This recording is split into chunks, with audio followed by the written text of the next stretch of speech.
so it must mean it's time to start. It is my pleasure to introduce Reed Hundt. My introduction will be very short.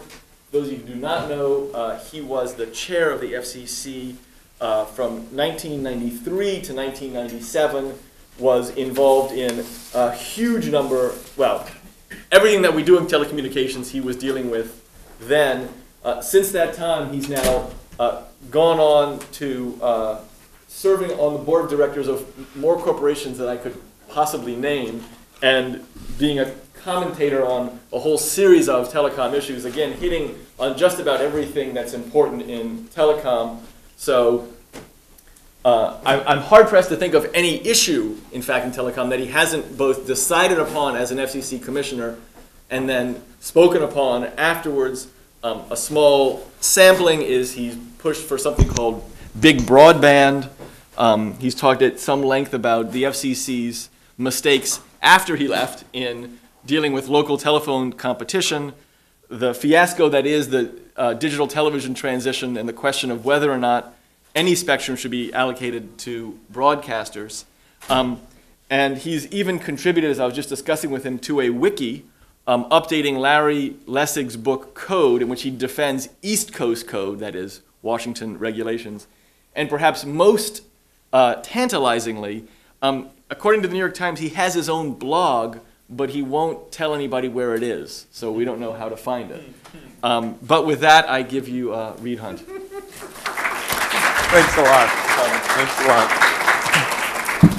Well, I'm glad you have something to eat, but I'm sorry that this isn't an open air forum, so we could enjoy springtime. And it's awfully nice of you to give up your chance to be, eating out under the red buds. Is there any way to write anything down? Like, is there a board there somewhere? There is a board. There is a board? I don't use this room. Does anybody remember? Does anybody know anything about this board? Oh, God almighty, look at that. Watch out. What an exciting place. Yeah, that would be that's a... Isn't this torts class? Yeah. This is what... Yeah. All right, so this is what I thought we would do. I have this like semi-formal talk here, which is about Janet Jackson. So what I thought we'd do is, how normally like there's a talk and then there's questions, and you all are supposed to stay for the opportunity to ask the questions, and then really you should stay to hear the answers too. What I thought we would do is the following. Why don't we have you all ask the questions first, and then we'll see if I can change the text in midstream to make sure it includes the answers, and then you won't have to stay for the real answers. You see what I'm saying? You get out a little sooner this way, and it'll be fun for me to know actually what's really on your mind instead of the things that I'd like to put in your ears. So here's the topic. The topic is, what do you really think about the Janet Jackson? Is there anyone here that doesn't know the Janet Jackson incident? Is there anyone that would like to admit that they weren't watching or haven't seen any of the replays? There's no one like that, right? If you don't know what it's about, turn to someone sitting next to you and just go like this. Just go like this, and they'll remind you. Okay, so this is what we're going to do, if it's okay. Why don't we open up with you saying to me, what are the things about that really strike you as kind of open questions, and sort of be interested, in a kind of a lawyerly way as you frame these things. In other words, don't ask me to write on the board, why did Justin Timberlake move for the right side instead of the left side? This is like, that's about staging. I don't know anything about the staging thing. So what strikes you as even mildly important 15 months later? Anybody? A volunteer? How about Teddy?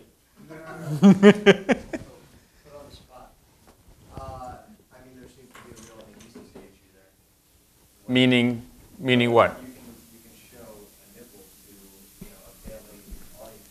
So tell me, let me put it to me in a question so that I can write the question down so that I can then answer it.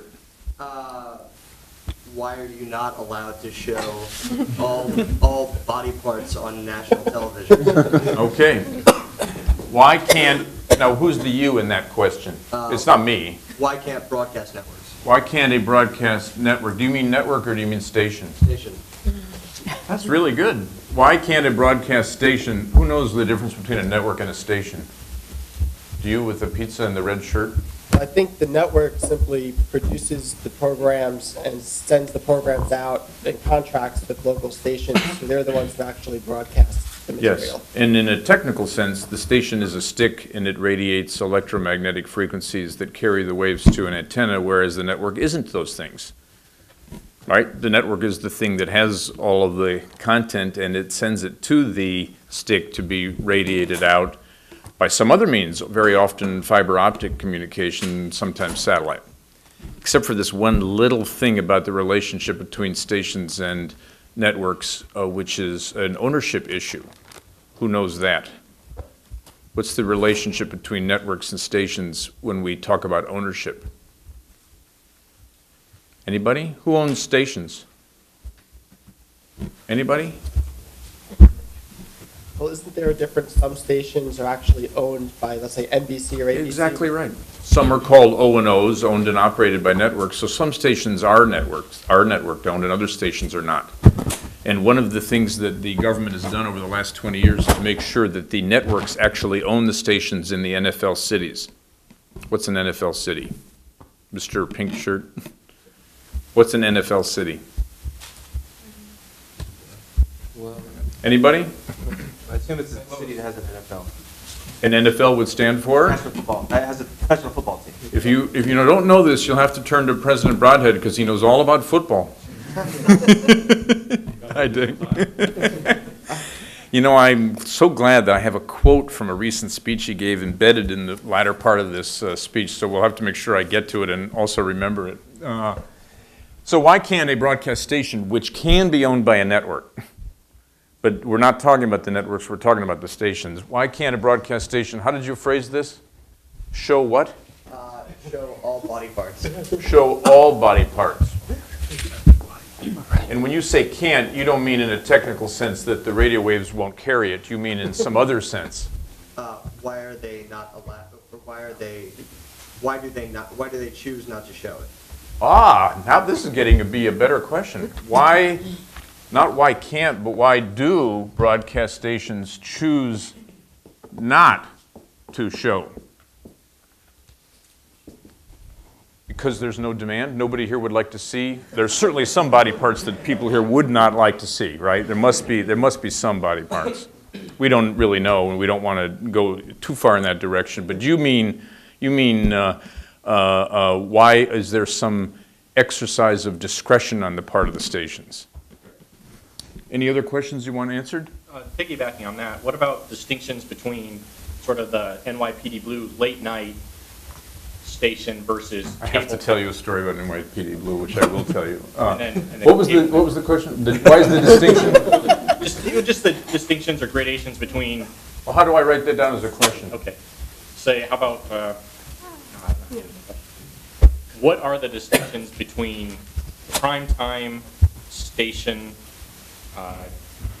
broadcast, late night broadcast? Primetime station broadcast. You mean over the air broadcast? I mean over the air. And what? And, you know, late night or late prime time, I don't know, for Oh, adult. well, I can tell you this. This one is earlier than that one. How about what are the content distinctions? What are content distinctions? And then- This content is shown earlier than that content. That isn't really what you mean. No, I said piggyback on the first question, so as far as the. You mean like why does the government treat them differently for purposes of punishing them? Right. and Isn't that right? Cable, how that fits into. That's a different one. So this is really why does the government punish differently between this and this? Isn't that what it is? In other words, the exact same content at 11 p.m. at night doesn't get punished the same way as at 7 p.m., or to phrase it more accurately, it won't get punished at 11, but it will get punished at 7. And you're saying, why does that, you know, I'm awake at both times, so I don't understand. That's a very, very fair question. The answer is that there is a hypothetical audience that is served by the rules that you don't fall in. No joke intended. It's a hypothetical audience that actually isn't the real audience. And this is why you're in law school, to embrace this kind of a concept, you know, that we have laws that reflect an ideal that doesn't exist. And then we worry after that about whether those laws will obtain the consent and support of the governed, who will actually probably be more concerned with the reality than with this ideal of which they will not be informed. The ideal in this case being that there is a hypothetical child who will be impacted early and isn't awake late. And that is the primary ideal audience for all these regulations. Does that make sense? And you also asked about cable versus broadcast. Why do they get treated differently? Time for one more question before the speech. Yes, sir. To what extent does the inconsistencies in the punishment by the FCC affect these broadcast stations? I'm so glad you asked that. That's the speech. Impact on behavior of the rules. Is that a fair? Yeah, and I'm referring specifically to the Bono comment when he said that his The F word? Yeah. Wait, I forgot when he blurted that out. Golden Globes? What had happened? Had he won something or lost something? He won the award and said that it was effing brilliant. That's the it. award. And it was used as an adjective. Right. It's a great word. You can use it in any part of speech. He used it as an adjective, and then he meant it in a good way, therefore, and something. What they punished him for it, right? They didn't punish him for it. They didn't. They decided to. They did. They initially did not punish him, then they reversed them. Okay. You know, one of the commissioners told me the other day. He said, I'm going to refer to the word, because this is videotaped and could be used by my many enemies. I'm going to refer to the word in the same way that the New York Times referred to it during the Chicago 7, was it Chicago 7 or 8? Chicago 7 trial. That was 7. The Chicago 7 trial, which is as a word they put in print that it was a barnyard epithet that begins with an S and only has 3 other letters. So this commissioner called me the other day and he said, I am up to my neck in this barnyard epithet. And I said, what do you mean? And he said, we are sitting here spending hours debating whether that word can be said in over-the-air broadcast. And, we can't figure it out. We got a whole list of words, and we were going to go through the whole list, and this one we have got ourselves mired in. You can't make this up, really. You asked about NYPD Blue. This isn't the speech yet, I'll just have to tell you. So I was at the FCC as the chair for 2 weeks. And Tom Murphy of ABC, the network, comes in and he says, I have something to tell you. Now, mind you, I was a lawyer for the previous 18 years, and I got the job because I have the same birthday as Alexander Graham Bell and went to law school with Clinton. And I went to high school with Gore. But that's how I got the job. And so I'm sitting there, and I've never met anybody from a network in my entire life, and this Mr. Murphy is an incredibly impressive, distinguished guy, and he comes in and he says he has something serious to tell me, and I'm thinking, we've invaded Cuba or something. I don't know what this is going to be. And he says, I can't control Steve and Bochco, but I can make sure that they don't turn and face the camera. And I said, what is this? He said, he's going to have them take their pants off. I can't do anything about it.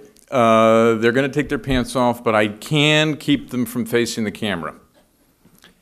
Is that okay? What was I supposed to say?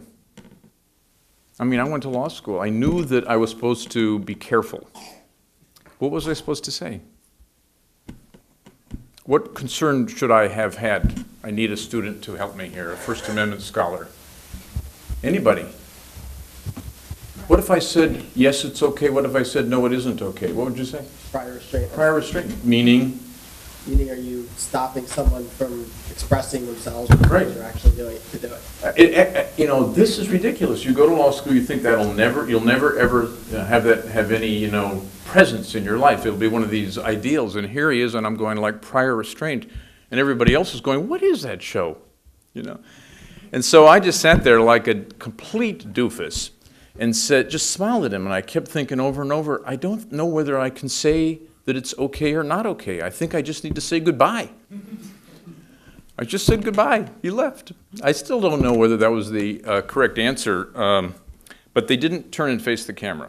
to go to your point, Teddy, because they were afraid. And to go to the question about the impact of all of this, that's the next 20 minutes, if you'll indulge me.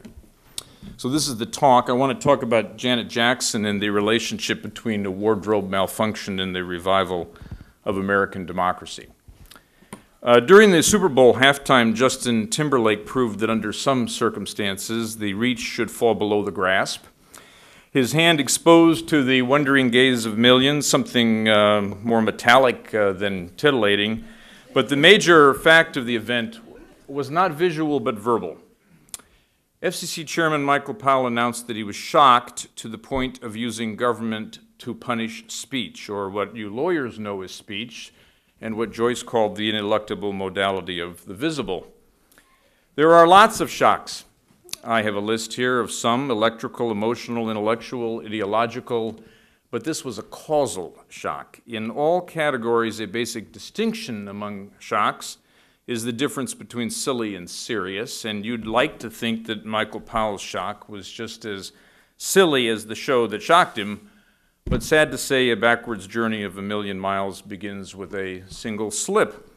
Similarly, Chairman Powell's shock has led to two very serious alterations in the relationship of the media to democracy, and my purpose here is to get you all to be upset about that and to not take seriously Janet Jackson, but to take seriously the impact of that shock over time, and to come out of here being fervent advocates of a really sound First Amendment principle.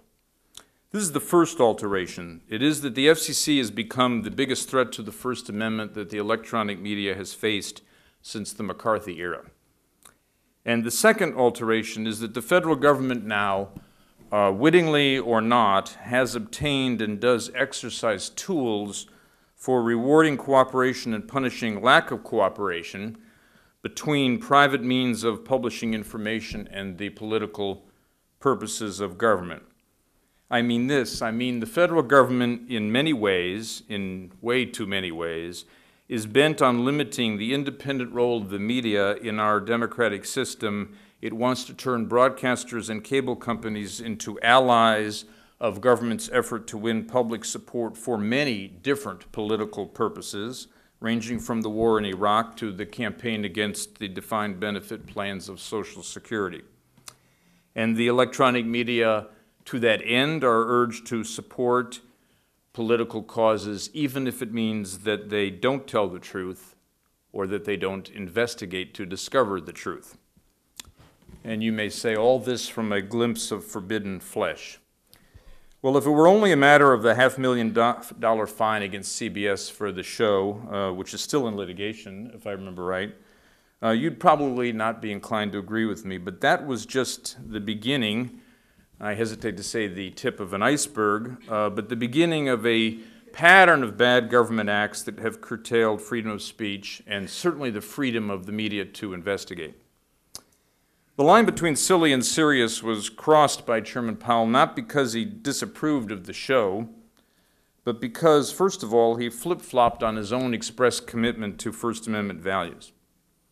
He retired from being the chair just about 2 weeks ago, but before he was the chair, he was a commissioner, and in a speech to the Media Institute in 1998, he argued for a, quote, single standard of First Amendment analysis that respects the intelligence of American consumers. And everybody understood that what he meant was that the rules prescribing broadcast indecency didn't make sense because they didn't also apply to cable, and that the right answer was that if there couldn't be any rules on cable against indecency, then there shouldn't be any rules against indecency on broadcast. Now, for those who haven't taken the course, we're not talking about pornography. That's different. This is about indecency. It's not about pornography. Pornography is something much, much worse. It has its own body of law. It's about obscenity. Take the course. What we're talking about here is indecency, meaning matters like the S word, meaning like this wardrobe malfunction that would never under any circumstances be judged to be obscene, but that are punished when they're over the air and are not punished under cable. Now here's what's happened since Chairman Powell gave that speech. First, he abandoned his own principle. And second, now the new FCC chair, just this week, and Senate leaders are, in fact, arguing for one rule for the electronic media, just as Michael Powell said in 1998. It is that they want indecency regulation to apply to cable as well as broadcast. This harmonization they're talking about extends the ability of government to punish. It doesn't retreat from what Michael Powell argued in 1998 was the irrational punishment of over-the-air broadcast. In addition, just this week, the new chairman said he wanted the cable industry to create a so-called family tier of programming. The Senate leadership said that if the industry didn't create it itself, then they would do it for them. That means they would pass a law, or they would tell the FCC to pass a regulation. And that would mean this, that if you subscribe to cable, you would find that the industry, which does have market power, was forced by Congress to put a bunch of family programming in a package, and you would have to buy it. Now, you could say you didn't want to buy it, but then, and Teddy and you all are in this sports program, you would probably find out that if you didn't buy that, you wouldn't be able to buy ESPN. Because that is the way it works. When the government wants to impose something on you, they use the regulation to bundle the family programming with something that they know you absolutely are going to buy, which is called ESPN, even though it's now called Best Darn Show on TV. And then you'll find yourself, not because you chose it, but because the market structure and the regulations combined, you'll find yourself watching Lifetime and Children TV and Family TV. And you may say to yourself, well, I can bear with it. But I would say to you, is this the way you want the country to work? It is not the way that Michael Powell wanted the system to work when he gave that speech in 1998. And the real problem here is not just the attack on your intelligence and your freedom of choice. It is the use by government of the power to punish for alleged indecency as an implicit threat designed to discourage the news side of the electronic media from broadcasting anything, even if it is true that it would undercut the administration's efforts to obtain public opinion in favor of their political purposes. Imagine the possibility of this. Imagine a TV show revealing that the reason there were no accurately stated reasons for invading Iraq was that politics drove the decision. Chairman Powell's distinguished father, ex-Secretary of State Colin Powell, has in fact acknowledged publicly that he misinformed the United Nations about the existence of weapons of mass destruction on the eve of the invasion of Iraq. He didn't say he had done it intentionally. He said he had spent days and nights at the CIA trying to get the information, but that the information that he got was inaccurate. And so that which he presented to the United Nations wasn't true.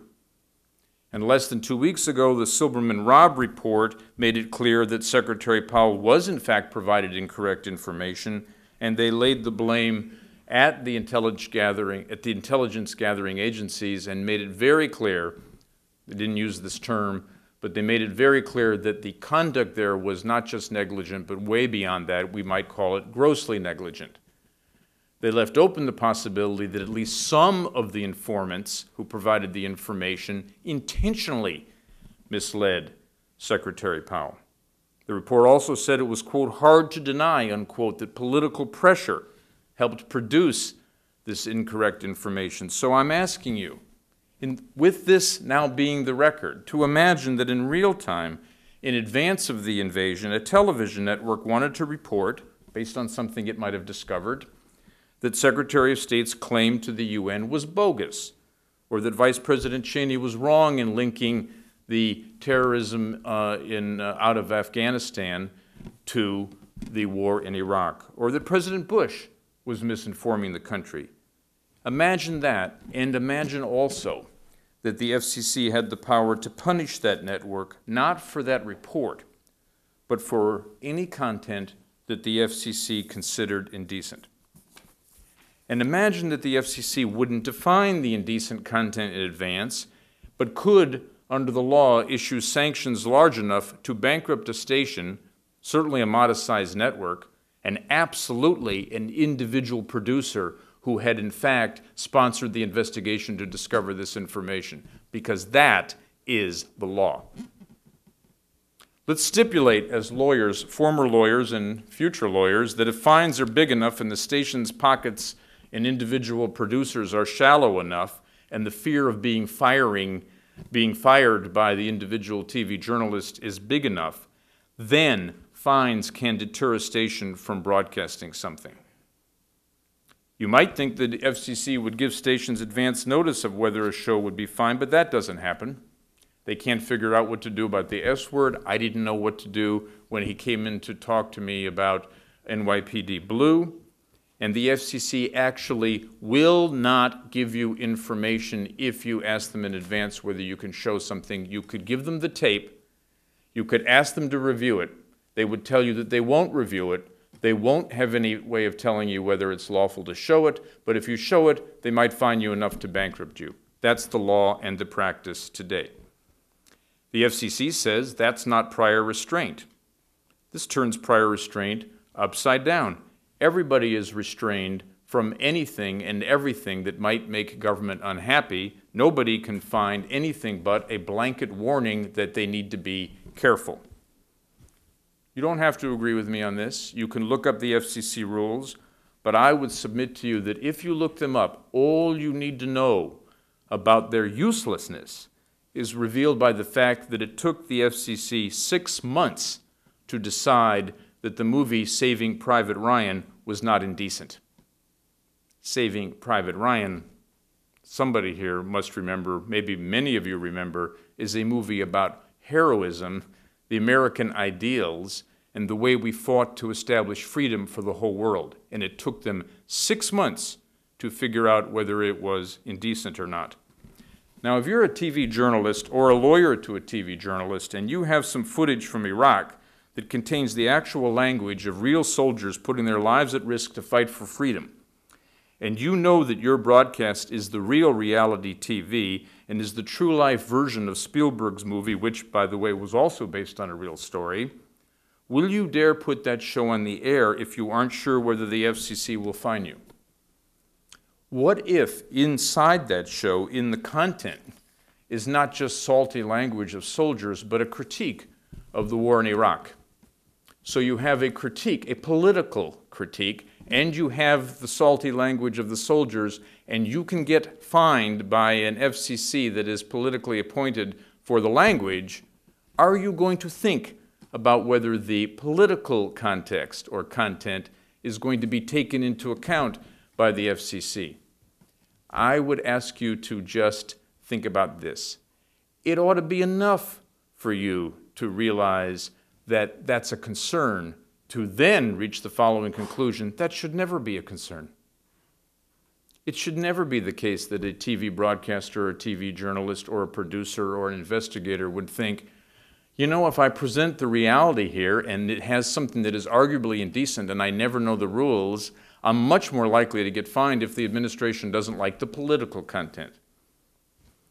Now, suppose further that your footage was part of a really big story. Suppose you were Michael Moore. Suppose you wanted to have your show, which is a pretty vigorous political critique, broadcast during the election season on TV stations over the air because you wanted your views known. Ask yourself this: is there a TV station in the country that would have taken the risk of doing that, knowing that there is this brooding omnipresence of federal regulation that at that time, or for some other show, on some other occasion, it might be the case that government would say, you'll be punished again based on our indecency rules?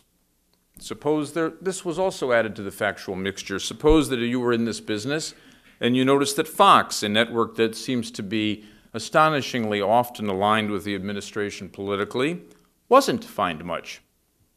And suppose you noticed that CBS had been pressured to fire Dan Rather unceremoniously for running a badly prepared show reporting negatively about President Bush's domestic military service.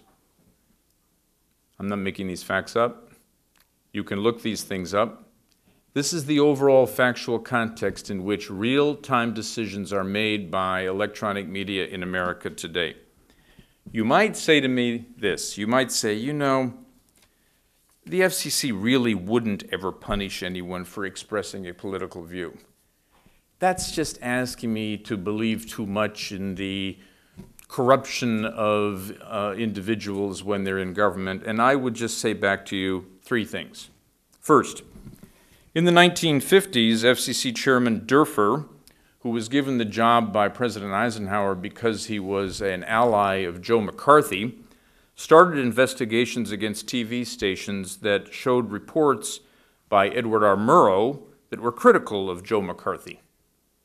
His idea was that that was against the national interest because we all needed to come together to support patriotically and unanimously the fight against communism. So Derfer at the FCC thought that if a TV station believed that showing Murrow's report was in fact in the national interest and also served the purposes of telling the truth, well, he said that belief really didn't count. They ought to be put out of business.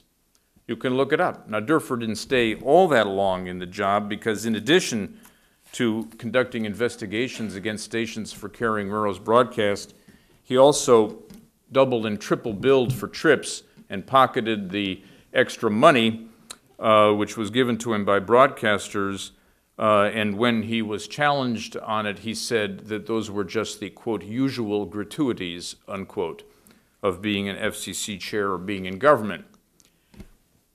Presumably, in his spare time, he later advised Tom DeLay. But you can look it up about Derfer, and when people do say that this FCC is as dangerous an enemy of the First Amendment as the FCC of the McCarthy era, it's Chairman Derfer that they're talking about.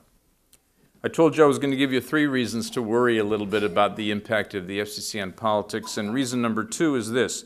You can look this up in Kay Graham's autobiography about the Washington Post, but the situation was this. The Washington Post was starting in on the Watergate story, and it also owned TV stations in Florida.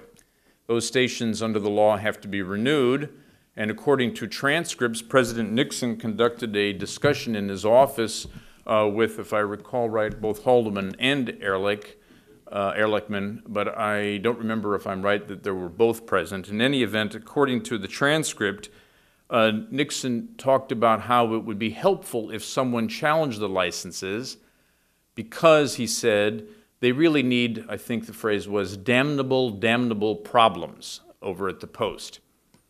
The specific context also was that the Post, with Warren Buffett's help, was about to do an initial public offering to raise cash, and they needed to tell investors that they were going to get their licenses renewed, or the investors weren't going to give them as much cash. So there was a lot of money at stake, and history doesn't record completely exactly what happened, but friends of President Nixon's friend, Bebe Rebozo, suddenly appeared in Florida and did in fact challenge the Washington Post licenses.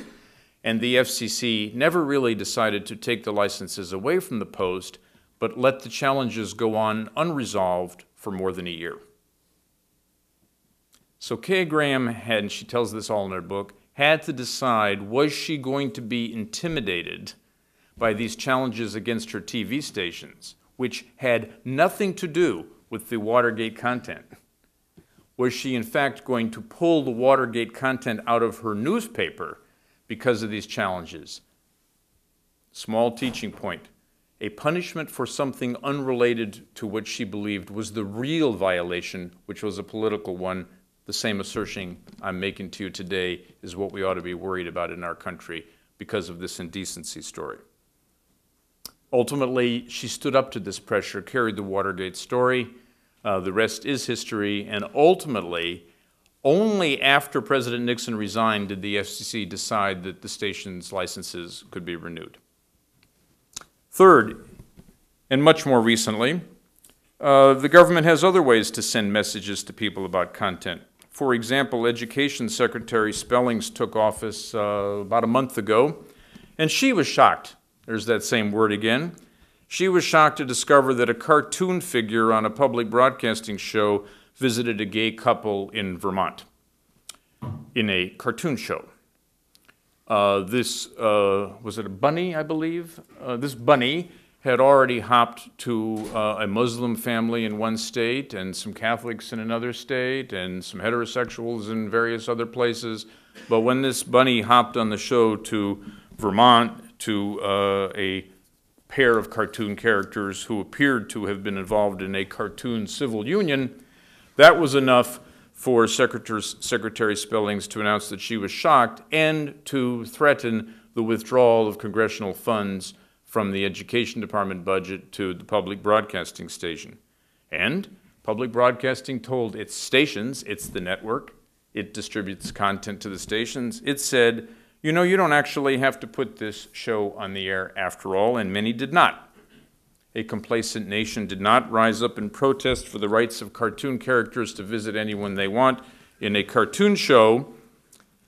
But what happens on TV is always part of politics because television is the most important forum in all of politics. It may not always be, but it is today. And so what I'm saying to you all is that when sensible people like Chairman Powell are as beguiled by politics as he was in the Jackson case, or as his father was betrayed by politics as he was in the case of his presentation to the United Nations, then the difference between governing and politics is there for us all to see. And we can forgive politicians who have to be elected, but we shouldn't forgive them too much. First of all, I don't see any reason to forgive people in public life for acting like politicians when they aren't elected. And I'm referring to judges and I'm referring to regulators. They are supposed to do the right thing without fear or favor, and when they don't, we ought to tell them that they've let us down. Second, even elected officials who have to go to the ballot box should limit themselves with respect to politicking for this reason. It is a privilege to serve in public office. It is a privilege to seek election to public office. And a president of a company or a university or a country has always to hold back from giving in to the temptation to turn power to serve into the power to impose an ideology on others. Because in our country, our glory is that we live the way we want precisely because we let others live the way they want. This principle of tolerance is the core value of the First Amendment. It is therefore the central reason why government should not punish TV stations for content. You might say that it is also the reason why the government should not have interfered in the Chavo case. It applies to many, many different topics. It is absolutely, however, the reason why if you all do not graduate from here and become fighters for the First Amendment, then you won't be living in the country that you want to be living in. Thank you very much.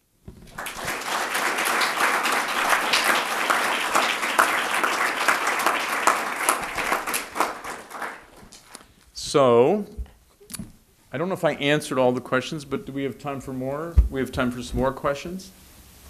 Yes, sir. You seem to be arguing that we need to reduce the discretion of the FCC in terms of regulating content. But obviously there's a line that's got to be drawn somewhere, even if we remove it or we move it farther towards, you know, we still going to have to decide what's pornography, you know, for instance. I mean, do you think that putting stricter regulations in place will help, or would that just mean that people are going to argue over what applies to the way that, you know, the way the laws are written? I mean, there's obviously going to be an argument somewhere. There's obviously always going to be discretion. I mean, there's always some line. Right. I think two things about the line. I think that ambiguity is dangerous. I think that specificity is hard to come by, but it is worth the effort. Three things. Second, I think that the FCC, if it's going to interfere in this area, should be making its decisions in 4 and 10 and 20-hour time periods, not 4 and 10 and 20-month time periods, because the time period itself exercises a tremendous chilling effect. And third, it was a mistake and wrong for Congress to increase the size of the fines and to have them applied to individuals as well as to networks. It was not necessary, it was not useful, If you're going to engage in any line drawing at all for this kind of material, for this kind of issue, we should be talking about speeding tickets. We should not be talking about company threatening fines. And to prove that last point, and to show just how dangerous all this is, at the annual dinner where the chairman of the FCC gives a supposedly humorous talk, I always really struggled with that assignment. The chairman last year actually made fun of his own indecency regulations by putting out a video of himself issuing speeding tickets. Well, I thought, I'm glad he's having fun with it, and I'm glad, self-deprecatory humor is always, a good thing, particularly for those in public office. But he's making a point, unconsciously or not. We shouldn't be talking about company-threatening issues here. A company should feel, if that real-life broadcast from Iraq that had these soldiers talking about these different things went a little too far, and wherever the line is, I did the wrong thing and somebody issues a fine for $1,000 or $10,000 or something like that, or, I'll know this, the fine wasn't big enough to make me worry about the political content. That's what I think. Yes?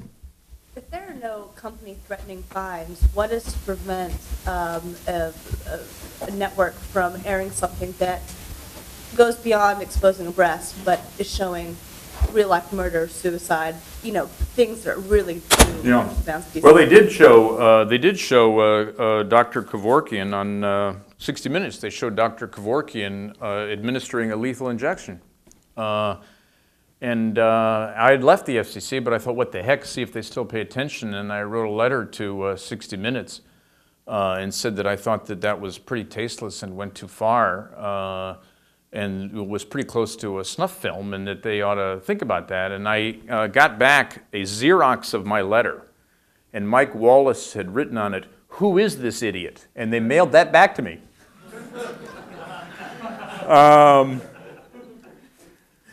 Really? Well, I don't really even know totally what my point is, except to say this. I think that when the line that we're talking about is the line between obscenity and indecency, which is way over here, you can actually talk about those things in public. And you don't even have to talk about them in terms of fines. You can just say, this is really gross and disgusting, and it just, makes all reasonable people want to just vomit, and do you really want to be showing this? But when the line is between indecency and not indecency, which is way over here, it's a totally different story. Then the true truth is that you won't like it, but you will. And you'll think it's no big deal, and you may find that it is a big deal. And you don't mind it at 10 o'clock, but you'll mind it at 11 o'clock. And it's real different. Whereas this other line between obscenity and indecency, it's not going to be that often that it's that hard to get a working compromise. Phrase this differently. Suppose you have this TV show, because this is all about politics in my view. Suppose you have the TV show that is about Iraq and it's not supportive, and it tells the story of how the war is not going well. And it tells the story of how we don't have any way out and how it's incredibly dangerous. That might be true, it might be false, but it tells the story honestly. And then suppose there's some language in there that is between decency and indecency. It's not going to have anything to do with the obscenity line. So you don't have to have a big punishment on the indecency and let the political side be liberated, because you're never going to be implicated in a hard discussion about obscenity. Go ahead. You spoke earlier about letting the public decide what is decent and indecent, as they do in cable TV. Are you then advocating that, say, The Sopranos or Sex and the City should be aired on Fox or NBC at their discretion? Right. Well, that was what Chairman Powell said in '98.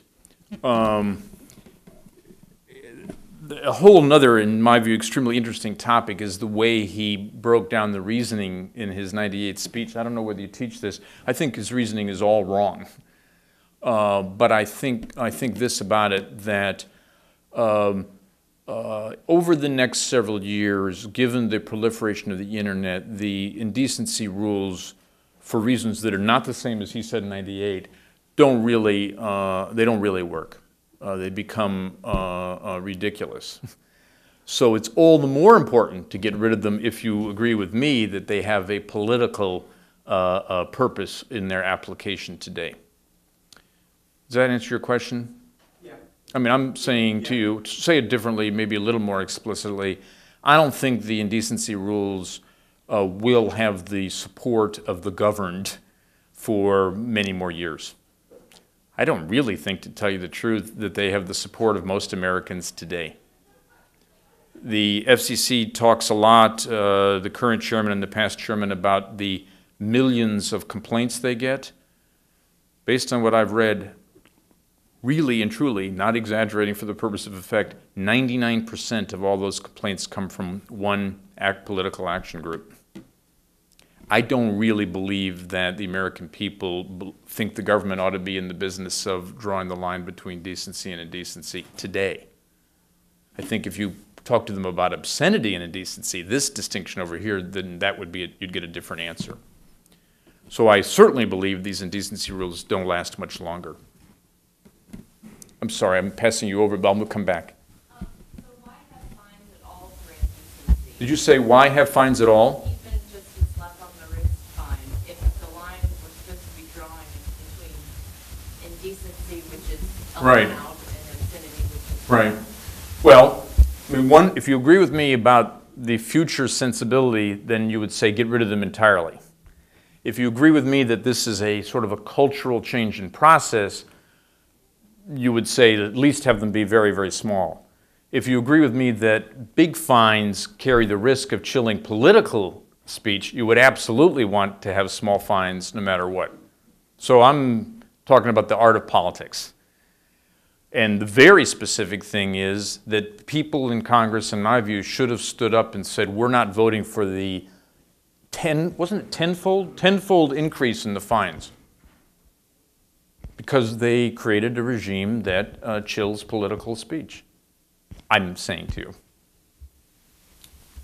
If the FCC were to adopt a policy of pre-approving or pre-denying the programs, and that seems to go both ways in terms of whether it is or not a prior restraint, do you think that would be overall, to be really ambiguous, better or worse for the current situation? Well, one thing that would be clearly a big drag would be to be a chairman of the FCC who would have to watch TV all the time, even before it was showed, much less afterwards.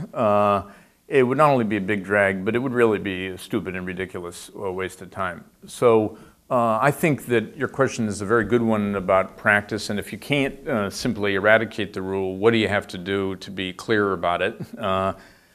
Whatever you do, and however many blunders you make, you're hearing me say the significance of the blunders is minimized if the fines aren't so terribly big. But in reality, what can you do? You can try to be as clear as you possibly can be about what will be fined, and you can be very, very prompt about the fining process so that you establish decision by decision some pattern that makes some kind of sense. You know, one time I was jaywalking in Los Angeles, which those of you in California know that is very close to a capital crime and is absolutely a foolhardy near suicidal act as well. So I was stepped off the curb and I was accosted by a policeman, which is also unbelievable. What is a policeman doing not in a car in Los Angeles? So all these miraculous events occurred, and he grabbed me by the arm and he said to me, "What are you doing?" Now, you all are lawyers. You know I didn't really have to answer him, right? I could have said I declined to answer without my lawyer present. But it seemed to me, since I was a lawyer and that was my office building I was trying to go to, that if I called out for a lawyer, I might get some other law firm, and it would be really, really a problem with my career. So I simply said this, "I don't know," which was kind of a lie. You know, "What are you doing?" "I don't know." He said, "You're jaywalking." And I said, "Well," and he said, "Do you have an excuse?" And I said, I needed to get back. And he said, "That's just a rationalization. That's just a ration." I thought, everyone's a lawyer. I thought, this is really great. But here's the reason I tell you this story. Immediate ruling. I knew right away. He didn't say, just stand there. I'm going to take this under advisement. In a year, I'll let you know whether it's okay to cross the street. That would have had a chilling effect. This is my analogy. Just let them know. Let them know. The show is on Tuesday. You get these stupid complaints on Wednesday. You should tell them on Thursday. And then you'll be creating a pattern, and people will have a rough guide, and things won't be so terrible. One more. In the way, way, way back. But you'll have to yell. Do you think there are any other broadcast regulations that are subject to political manipulation, such as... Oh, yeah. Oh, I got this other speech written on the back of this speech, which is about not punishment, but rewards. My thesis in the other speech, maybe you could invite me back if you were willing. My thesis is this. For the last 4 years, the FCC has relaxed constraints against the creation of oligopoly in the media in return for positive political coverage of the administration, period. Thank you all very, very much for inviting me. That's a great note to end on.